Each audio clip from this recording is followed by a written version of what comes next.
I need to be upfront and say that what I'm about to tell you is a true story from my life.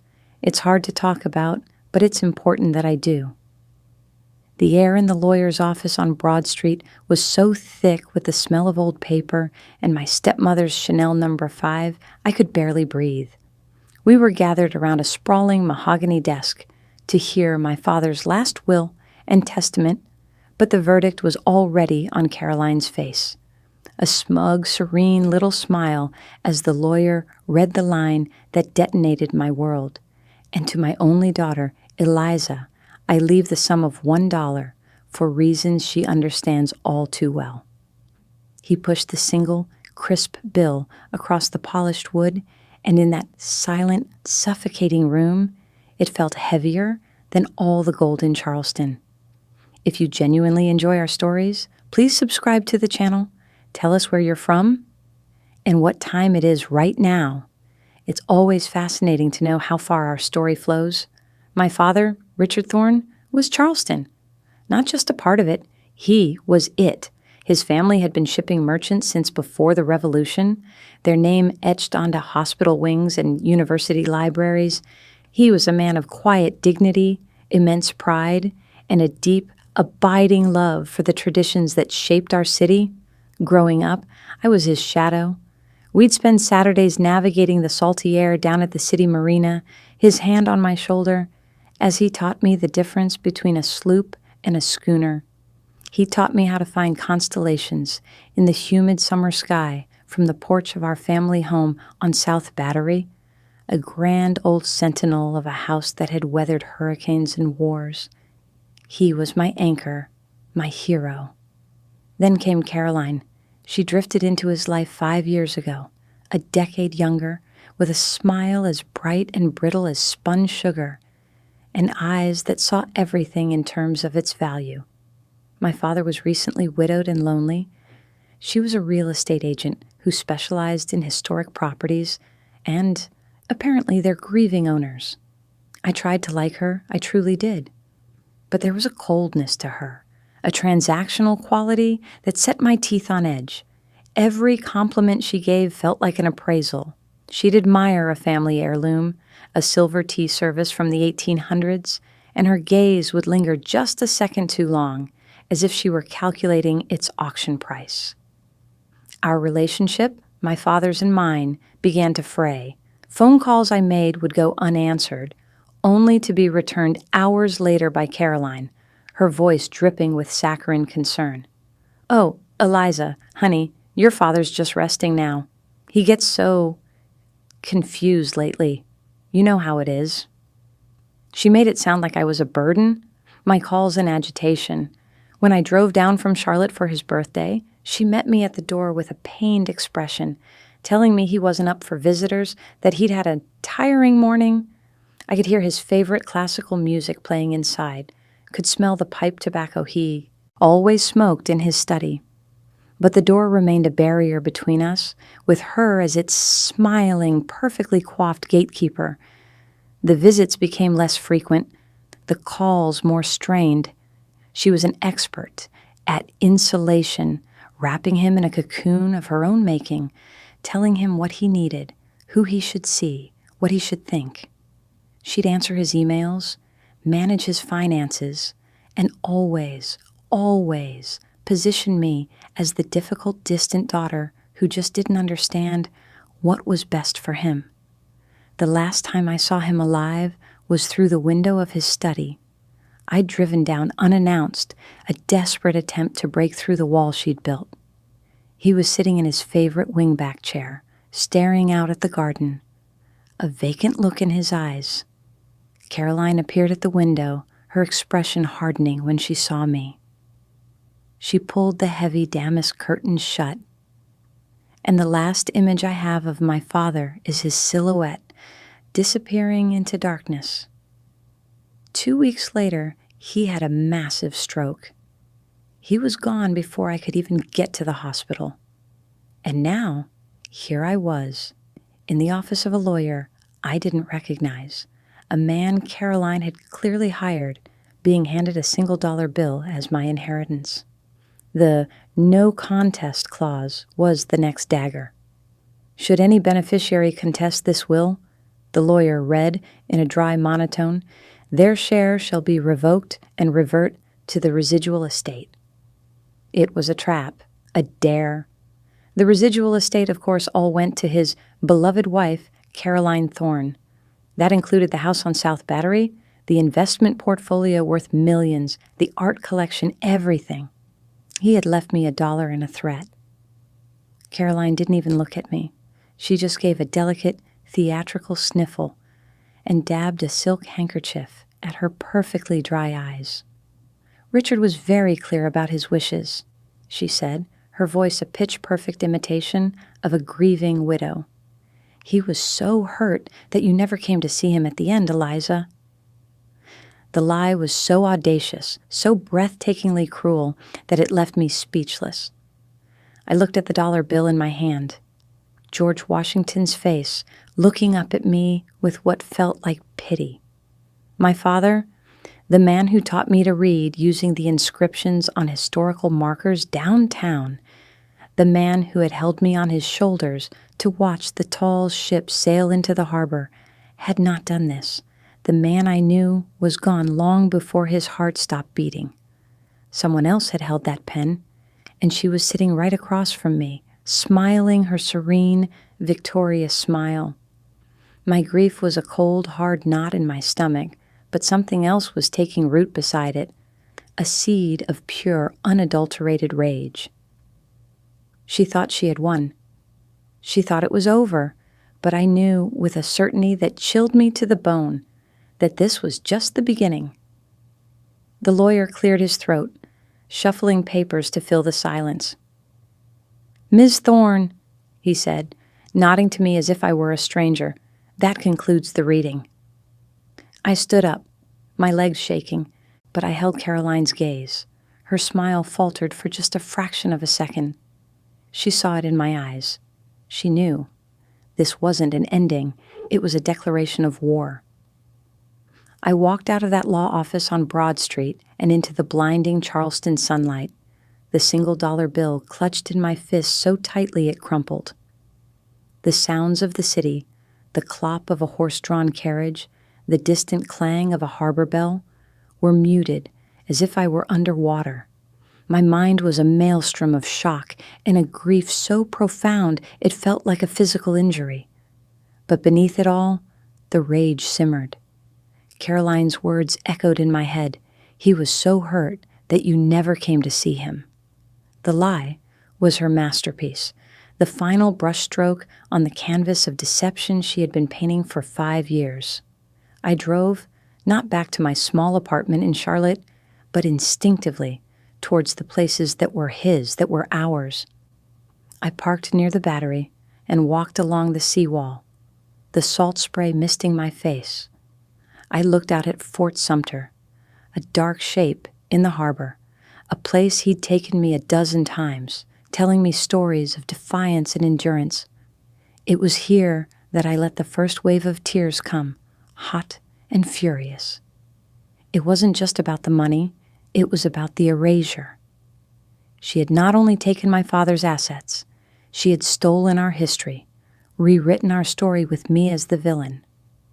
The phrase in the will, "for reasons she understands all too well," was pure poison. It was designed to shame me into silence, to make the world believe I had committed some unforgivable sin against my father. What had Caroline told him? That I was after his money? That I didn't love him? My mind raced back over the last few years, re-examining every missed call, every canceled visit, every polite but firm rejection at the front door. I had believed I was respecting his wishes, giving him space, buying into her narrative that he was frail and easily agitated. In reality, I had been honoring the wishes of his jailer. That night, I stayed in a sterile hotel room, a place with no memories. I couldn't sleep.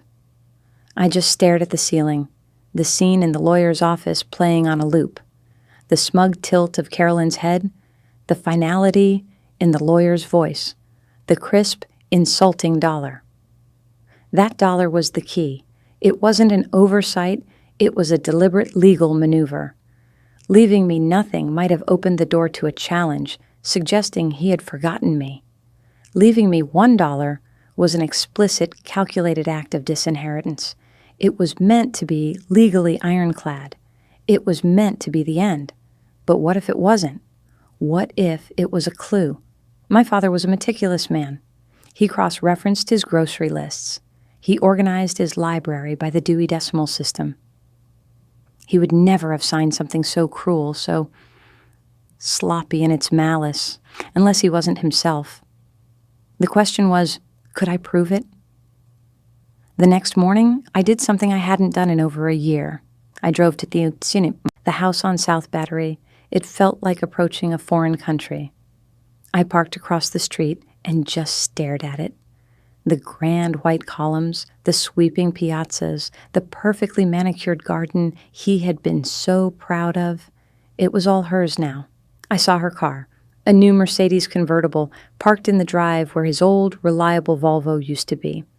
As I watched, a man from an estate sale company was carrying out a large, gilt-framed painting, a portrait of my great-grandmother.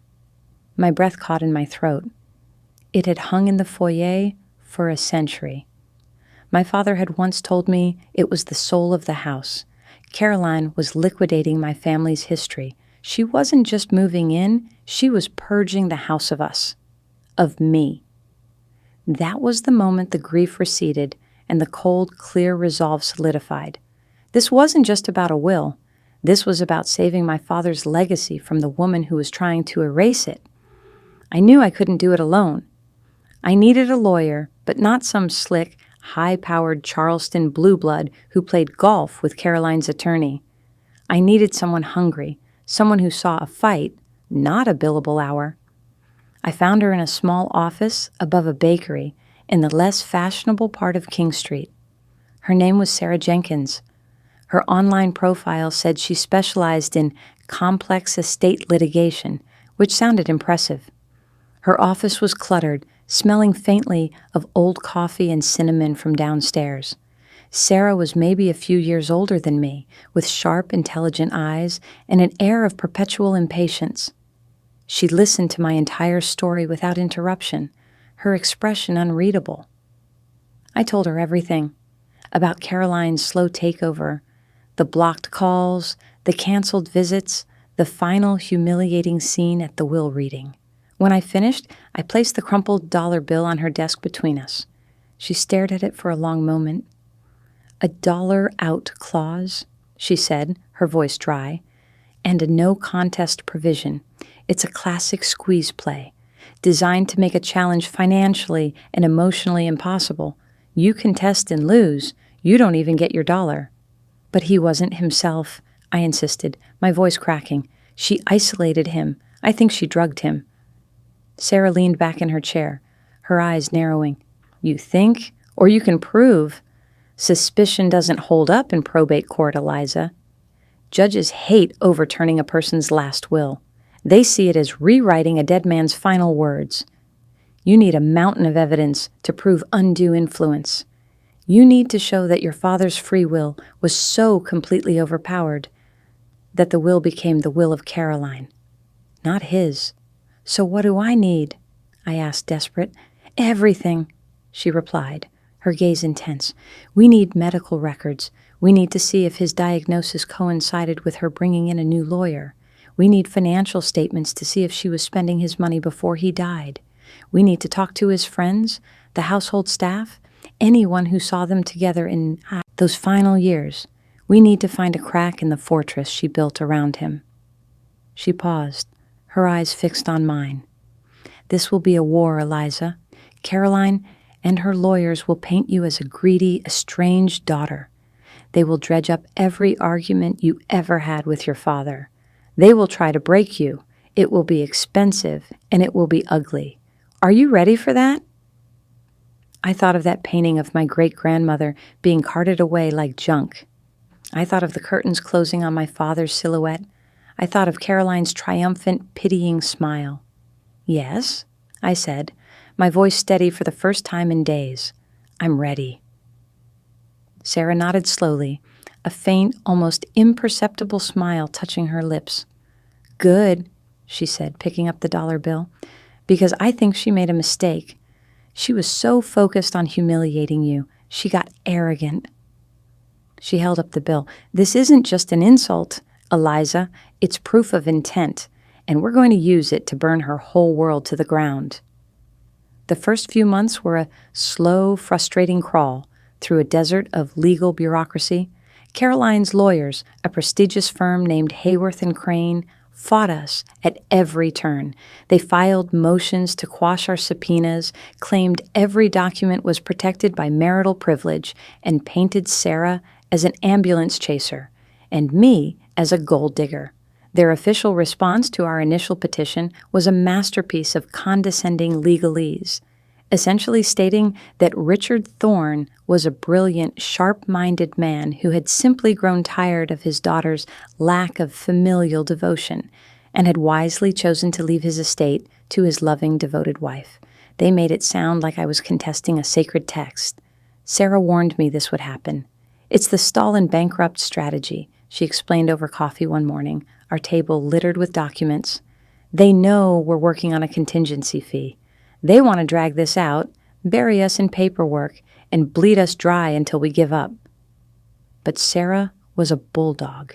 For every motion they filed, she filed two. She argued with a fiery, meticulous precision in front of the probate judge, a stern, old-guard Charlestonian named Judge Abernathy, who seemed perpetually annoyed by our case. We were asking him to overturn the will of one of the city's most prominent sons, and you could tell he didn't like it.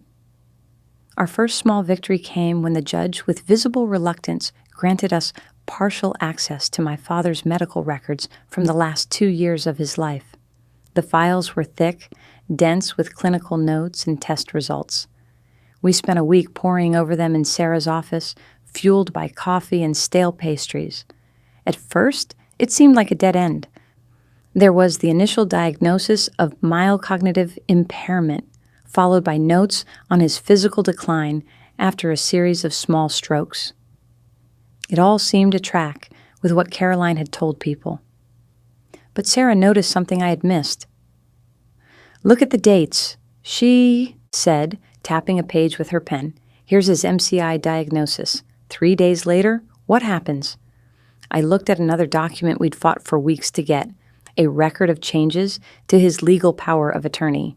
3 days after the doctor first noted my father's cognitive decline, he had signed a new durable power of attorney, granting Caroline absolute control over all his financial and medical decisions. The witness signatures were Caroline's lawyer and her personal accountant. He was diagnosed with a degenerative neurological condition, and her immediate response was to get him to sign over his entire life to her, Sarah said, her voice grim. "That's not care, that's conquest." The next piece of the puzzle was the prescription history. We saw the usual medications for his heart condition and blood pressure, but then a new one appeared, prescribed by a new doctor Caroline had found for him. It was a powerful anti-anxiety drug, a benzodiazepine. The prescription date was 6 months before he died. "It's used to treat severe anxiety," Sarah murmured, reading from her screen. "But in elderly patients, especially those with cognitive issues, it can cause confusion, memory loss, and docility. It can make them pliable." The timeline was damning. As the dosage of this new drug increased, so did Caroline's financial activity. We subpoenaed bank and credit card statements, and the picture they painted was sickening. The month the medication started, there was a $50,000 charge from a jeweler on King Street. The next month, the deed to their vacation home on Kiowa Island was transferred solely into her name. The month after that, a block of stock worth $250,000 was moved from my father's brokerage account into a new one, opened in her name only. It was a systematic, predatory plundering of his assets, all happening while she was telling me he was too tired and too confused to speak on the phone. She was sedating him and then guiding his hand to sign away his legacy, piece by piece. All the while, she was the picture of the devoted wife to the outside world. I remembered seeing a photo of them in a local society magazine from that period. They were at a charity gala at the Gibbes Museum of Art. My father looked tired, a vacant smile on his face, but Caroline was radiant, clutching his arm, wearing a diamond necklace I had never seen before. Now I knew he had likely paid for it from the account she was systematically draining. The rage I felt was so cold and clean, it was almost serene. This was no longer just a legal fight. It was a duty. I was the only one left to speak for him, to reclaim his memory from her lies. But we still had a problem. Everything she did with a veneer of legality. He had signed the papers. He was there. We could show a pattern, but Caroline's lawyers would argue he was a willing participant, a generous husband rewarding his loving wife. We needed more than documents. We needed a human voice. We needed someone from inside the fortress. We need to find someone who worked in that house, Sarah said late one night, her face illuminated by the glow of her laptop. A housekeeper, a cook, a gardener, someone who saw them every day, someone who isn't afraid to speak. That felt like an impossible task. Caroline had a high turnover of staff, and most of them had likely signed non-disclosure agreements. But we had to try. We started making calls, tracking down names from old vendor receipts and service invoices. The first few were dead ends. People were scared of Caroline, of her money and her lawyers. They'd hang up the phone the moment we mentioned her name. I was beginning to lose hope, feeling the weight of the legal fees and the constant grinding stress of the fight. Then we found Maria. Her name was on a payment ledger from a home health care agency. She had been one of my father's caregivers during the last 4 months of his life. When Sarah finally got her on the phone, she was hesitant, her voice quiet and nervous, but she didn't hang up. "I can't talk about this," she whispered. "I signed a paper." "Maria," Sarah said, her voice gentle but firm, "a non-disclosure agreement cannot be used to conceal a crime. It cannot be used to hide elder abuse. We just want to know what you saw." There was a long silence on the other end of the line. I held my breath, my heart pounding against my ribs. Finally, Maria spoke again, her voice barely audible. "Can we meet? Not on the phone?" She gave us the address of a small coffee shop in West Ashley, far from the prying eyes of downtown Charleston. "Tomorrow, 2:00. As Sarah hung up the phone, she looked at me, her expression grim but hopeful. "This is it, Eliza," she said. "She's either the witness who blows this case wide open, or she's the one who tells us we have no hope at all." The coffee shop was a small, unassuming place with faded vinyl booths and the lingering smell of burnt coffee. Maria was already there, tucked into a corner booth, twisting a paper napkin into shreds. She was a small, tired-looking woman in her late 40s, her face etched with a worry that seemed permanent. Her hands trembled slightly as she clutched her cup. She looked terrified, and for a moment I felt a pang of guilt for dragging this stranger into my war. But then I remembered the vacant look in my father's eyes, and my resolve hardened. Sarah started gently, asking Maria about her work, her background as a nurse's aide. Maria answered in quiet, clipped sentences. Yes, she had cared for Mr. Thorne. Yes, it was for the last 4 months of his life. Yes, Mrs. Thorne had hired her. When Sarah finally asked what she saw in the house, Maria flinched.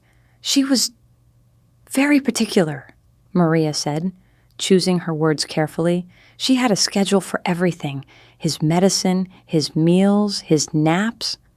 "Did Mr. Thorne seem happy?" I asked, unable to stop myself. Maria's eyes flickered towards me, full of a pity that made my stomach clench. "He seemed quiet," she said, "distant. Sometimes he would stand by the window in his study for hours, just looking out at the water. Sometimes he would ask for you." My breath caught in my chest. He asked for me? Yes, she whispered, looking down at her shredded napkin. He would say, "Is Eliza coming today?" Or, "Have you heard from my daughter?" And Mrs. Thorne would come in and say, "Oh, Richard, don't upset yourself. We talked about this. Eliza's very busy with her own life. She doesn't have time for us right now." The words were like a physical blow. It was exactly what I had feared. Caroline hadn't just blocked my calls. She had been actively poisoning him against me, twisting my absence, an absence she had engineered, into a weapon. "What about the medication, Maria?" Sarah asked, her voice low and even. "The benzodiazepine. Did you administer it?" 3 times a day, Maria confirmed, nodding. Mrs. Thorne was very strict about it. She said his doctor prescribed it for his agitation. "Did he seem agitated to you?" Sarah pressed.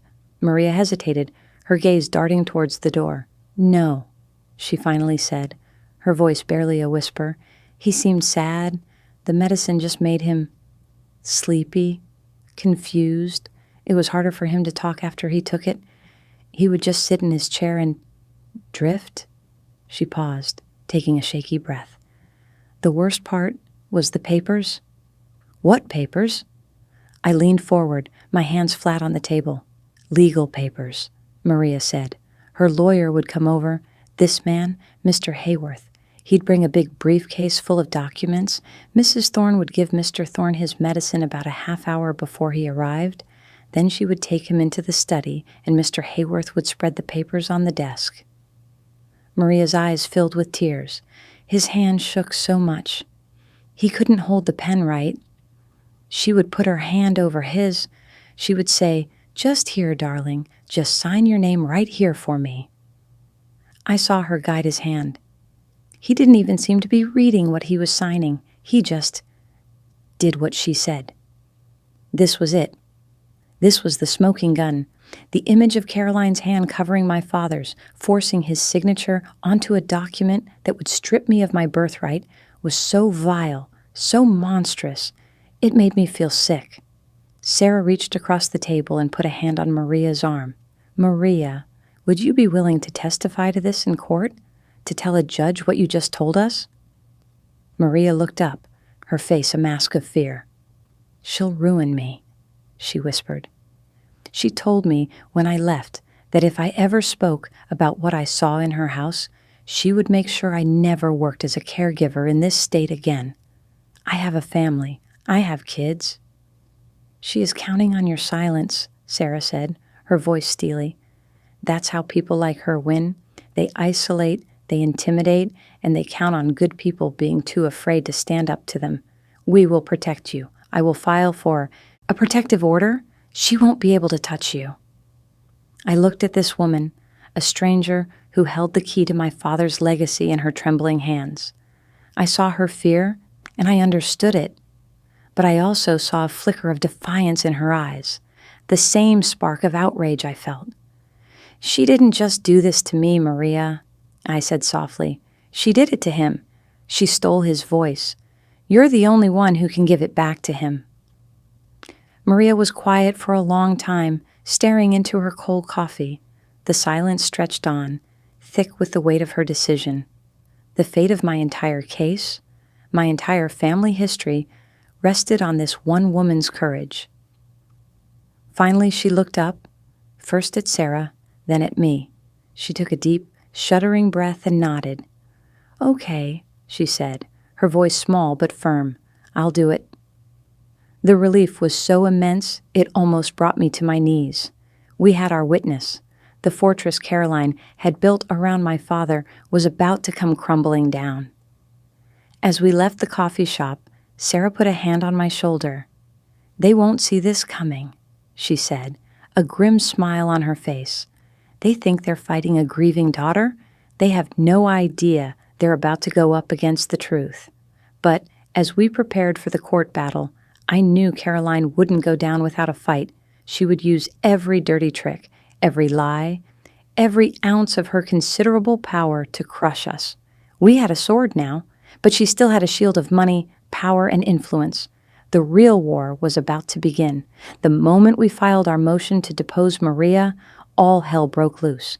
Hayworth and Crane unleashed a legal blitzkrieg. They filed an emergency motion for a protective order against us, claiming we were harassing a vulnerable former employee and attempting to coerce false testimony. They attached a sworn affidavit from Caroline, a work of pure fiction in which she described Maria as a disgruntled employee whom she had to fire for incompetence and attempting to solicit funds from Mr. Thorne. It was a classic smear campaign designed to discredit our star witness before she could even speak a word. Judge Abernathy called an emergency hearing. The courtroom was tense, the air crackling with hostility. Caroline was there, dressed in a somber but impeccably tailored black suit, looking every bit the grieving widow under attack. She shot me a look of pure venom from across the room, a silent promise of my destruction. Hayworth, her lawyer, was slick and theatrical. He painted Maria as a liar and an extortionist, and Sarah and me as predators preying on his grief-stricken client. When it was Sarah's turn to speak, she was calm, her voice cutting through the drama like a surgeon's scalpel. "Your Honor," she said, addressing the judge directly, "this isn't about harassment. This is about the truth. The defense is terrified of what Maria will say under oath because what she witnessed was a textbook case of elder fraud and undue influence. They don't want to protect Maria. They want to silence her." Judge Abernathy looked torn. He was a man who respected the power and prestige that Carolyn and her lawyers represented. But Sarah's argument had planted a seed of doubt. In the end, he compromised. He denied their protective order, but he ruled that Maria's deposition would take place in his chambers, not in a lawyer's conference room, and that he would personally preside over it. It was a partial victory, but it meant our one shot had to be perfect. The day of the deposition was gray and overcast, the Charleston sky threatening rain. Maria was so nervous she was physically shaking. Sarah and I sat with her for an hour beforehand, reassuring her, walking her through what would happen. "Just tell the truth, Maria," Sarah said, her voice calm and steady. "Look at the judge, not at them. Just tell him what you saw." When we walked into the judge's chambers, the mood was glacial. Caroline and Hayworth were already there, their faces set like stone. Maria visibly flinched when she saw Caroline, who gave her a look that could freeze fire. Sarah began the questioning, her voice gentle, first establishing Maria's credentials and her duties in the Thorne household. Then she moved to the heart of the matter. "Maria, can you describe Mr. Thorne's condition on a typical day?" "He was very medicated," Maria said, her voice trembling but clear. "He was often confused, especially in the afternoons after his second dose." "And was it during those times that he would sign documents?" "Yes, almost always." Sarah walked her through the process Maria had described to us, the lawyer's arrival, the administration of the sedative, and Caroline guiding my father's hand. Hayworth objected repeatedly, leading the witness. Speculation, but the judge overruled him each time, his eyes fixed intently on Maria. The turning point came when Sarah produced a calendar. "Maria, I want you to look at this date. Do you recall anything specific happening on this day?" Maria looked at the date and nodded slowly. "Yes," she said, "that was the day Mr. Hayworth brought the will." The room went dead silent. "Can you tell the judge what happened that day?" Sarah asked. "Mrs. Thorne was very agitated," Maria began. "She kept telling Mr. Thorne how important it was, how he needed to protect their future and make sure that ungrateful daughter didn't get a penny."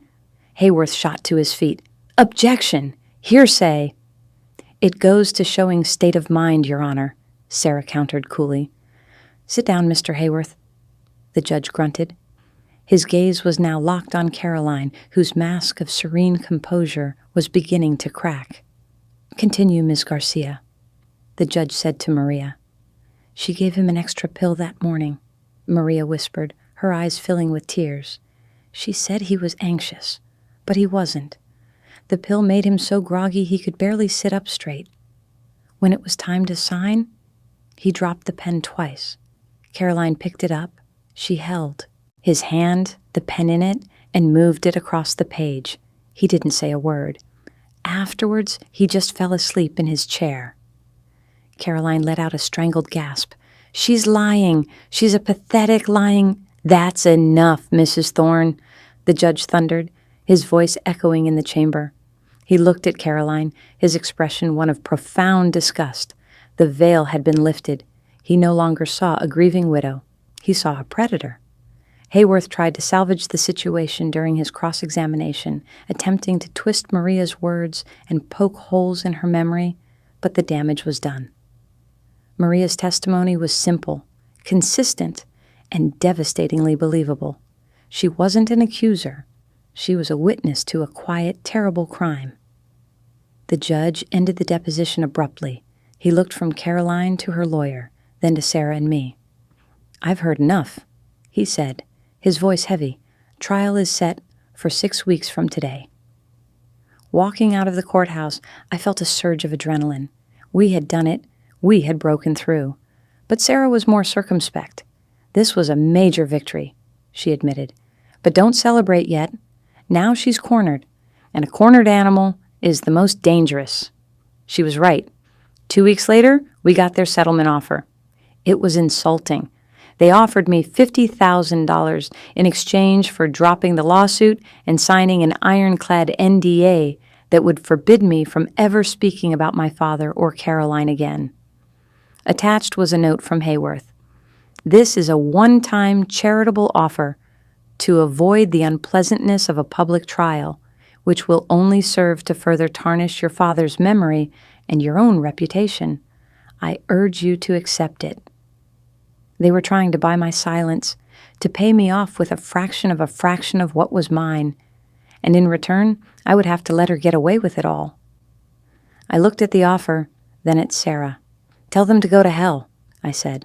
"I'll see her in court." Sarah just smiled. I already did. The offer wasn't about charity. It was about fear. For the first time, Caroline was afraid. She knew what Maria's testimony could do. In an open courtroom in front of a jury, and now, so did we. The 6 weeks leading up to the trial were the most intense of my life.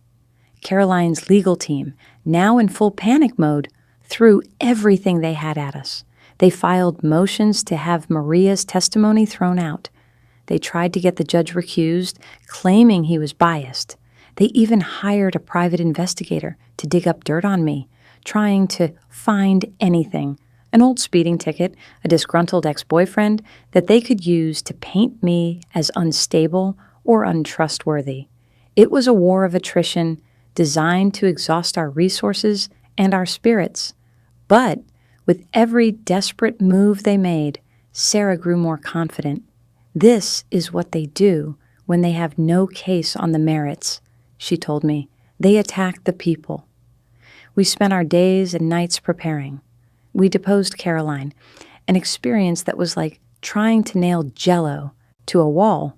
She was a masterful liar, answering every question with a perfectly rehearsed blend of sorrow and indignation. She claimed my father was sharp as a tack until the very end, that he had disinherited me of his own free will after a bitter argument over my lifestyle choices, a vague and unsubstantiated claim she refused to elaborate on.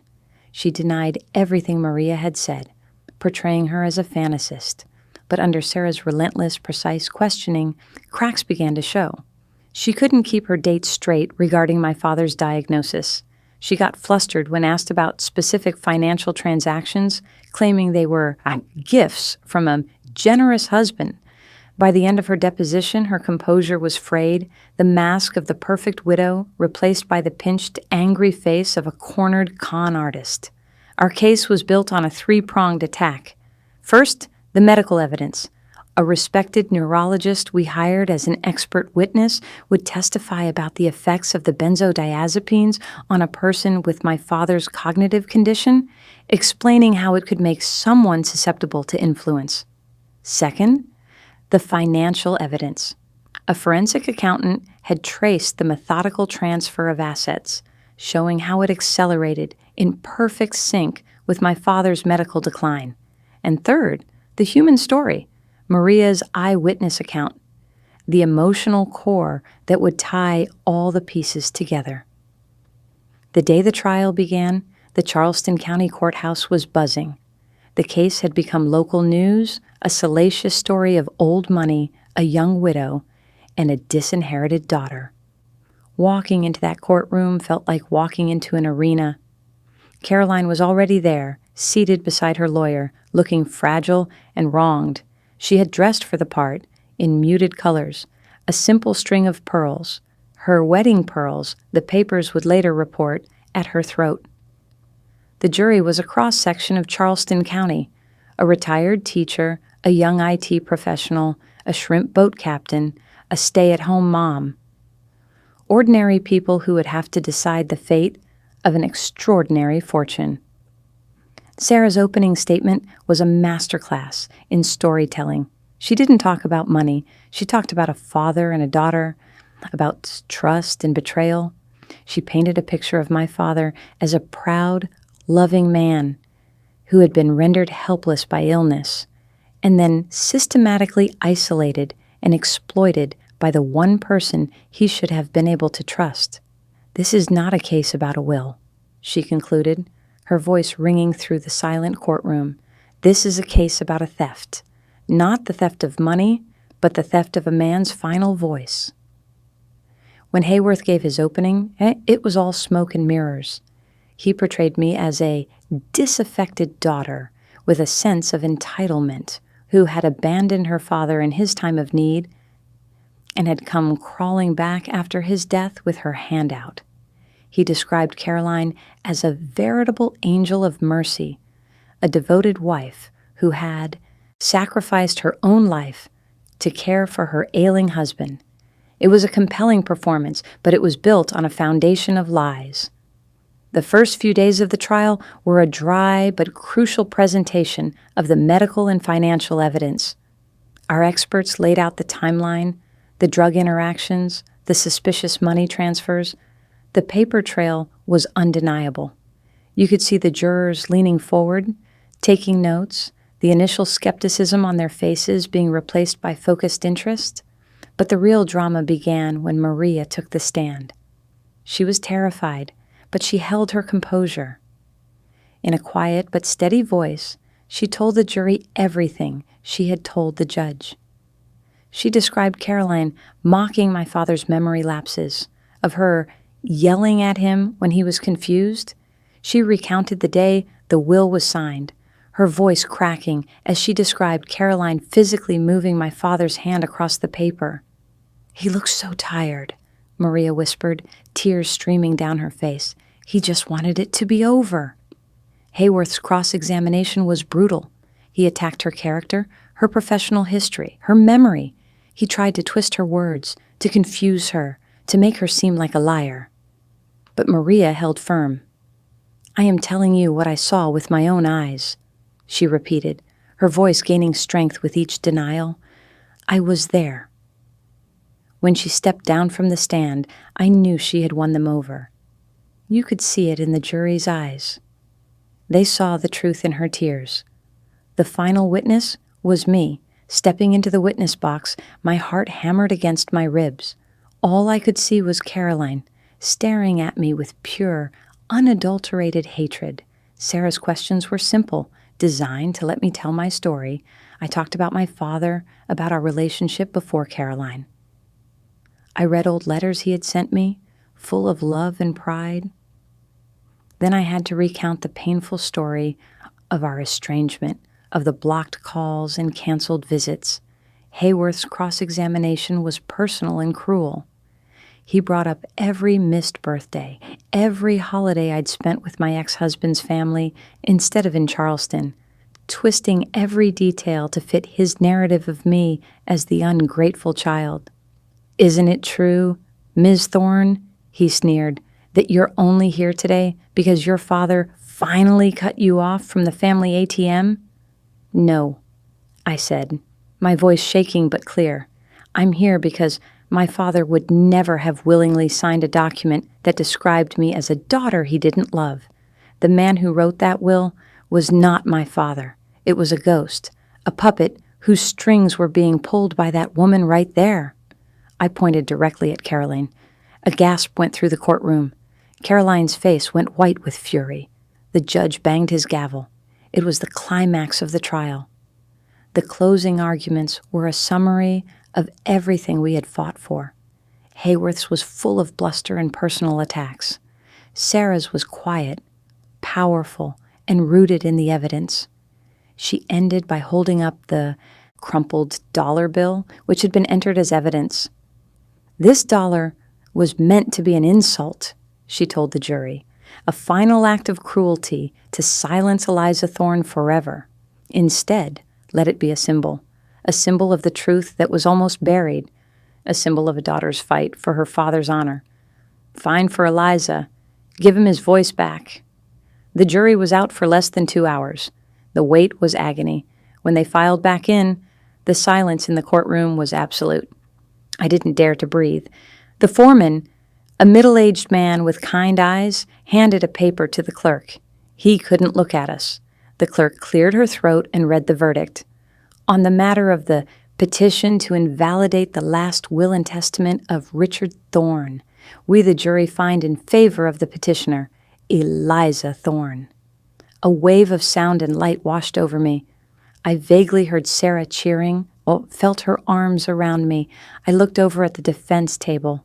Caroline was staring straight ahead, her face completely blank, as if she couldn't process what had happened. Then her lawyer leaned over and whispered something in her ear. Her head snapped towards me, and the look in her eyes was no longer hatred. It was the hollow, empty look of utter defeat. The judge wasn't finished. "Based on the evidence presented in this trial," he announced, his voice booming, "this court is referring this case to the district attorney's office for investigation into potential criminal charges of elder fraud and abuse." Caroline collapsed into her chair as if her bones had dissolved. She had not only lost the inheritance, she was facing prison. It was over. I had won. I had won everything: the house, the money, the name. But as I walked out of the courthouse into the bright Charleston day, past the reporters and the flashing cameras, I didn't feel the elation I had expected. I felt a profound, aching emptiness. I had exposed the monster. I had reclaimed my father's legacy, but it was a hollow victory. The one thing I had truly wanted, to hear my father say he loved me one last time, was something no court in the world could ever give me back. The weeks after the verdict were a blur of legal paperwork and administrative tasks. The court officially invalidated the will Caroline had engineered, reverting my father's estate to his previous will, the one written years ago, before her arrival, which named me as the sole heir and executor. The transfer of assets was a slow, methodical process, the unraveling of Caroline's 5-year reign of theft. Her lawyers, no longer on a multi-million-dollar retainer, quickly abandoned her. Facing a criminal investigation and financial ruin, she was forced to sell the Mercedes, the jewelry, and the designer clothes. The final indignity came when she had to vacate the house on South Battery. I didn't go to watch. Sarah told me she had left quietly, in a taxi with 2 suitcases and a single cardboard box. She had arrived with nothing, and she left with nothing. The house was mine now. Walking through the front door for the first time as its rightful owner was a surreal experience. The grand foyer, where the portrait of my great-grandmother once hung, was now bare, a pale rectangle on the wallpaper marking its absence. Caroline had sold it, along with many of the other family heirlooms. She had been thorough in her pillaging. The house felt cold and silent, a beautiful empty shell haunted by memories I could barely stand to confront. I wandered from room to room, touching the furniture, running my hand along the books in my father's study. His pipe still sat in an ashtray on his desk, a faint, sweet smell of tobacco clinging to the air. It was all just as he had left it, yet it felt entirely different. The place was no longer a home. It was a crime scene. I spent the next few months trying to put the pieces back together, both literally and figuratively. I hired an art recovery specialist who managed to track down my great-grandmother's portrait at an auction house in New York. Getting it back cost a small fortune, but when the movers hung it back in its rightful place in the foyer, I felt the first flicker of warmth return to the house. It was a small victory, but it was a start. Sarah and I had a celebratory dinner at a quiet restaurant in the French Quarter. We raised a glass of champagne, not to the money, but to the truth. "What will you do now?" she asked me. It was the question on everyone's mind. "I don't know," I admitted. "Stay here, I think. This house, it needs someone to look after it, to fill it with life again." Maria came to visit me one afternoon. She was hesitant at first, standing on the porch as if she didn't belong. I threw my arms around her and thanked her, telling her that none of this would have been possible without her courage. I had set up a trust fund for her children's education, a small gesture of my immense gratitude. She cried, telling me that speaking up was the hardest thing she had ever done, but that she would do it again. She had given my father his voice back, and in doing so, had found her own. Life settled into a new, quiet rhythm. The city of Charleston, which had watched the scandal unfold with whispered gossip, eventually moved on to other stories. Caroline pled guilty to a lesser charge of financial exploitation to avoid a long prison sentence. She received 5 years probation and was ordered to pay restitution for the items she had sold, though I knew I'd never see most of that money. The last I heard, she had moved somewhere to Florida, a disgraced woman with a tainted name. She was gone, a ghost from a past I was trying to heal from. Sometimes, on quiet evenings, I would sit on the piazza overlooking the garden, the same garden my father had loved so much. I would think about the trial, about the ugly, brutal fight to reclaim what was mine. I had won. By every legal and financial metric, I had achieved total victory. I had destroyed the woman who had tried to destroy me and had taken back everything she had stolen. But there was a cost that no one saw. The fight had changed me.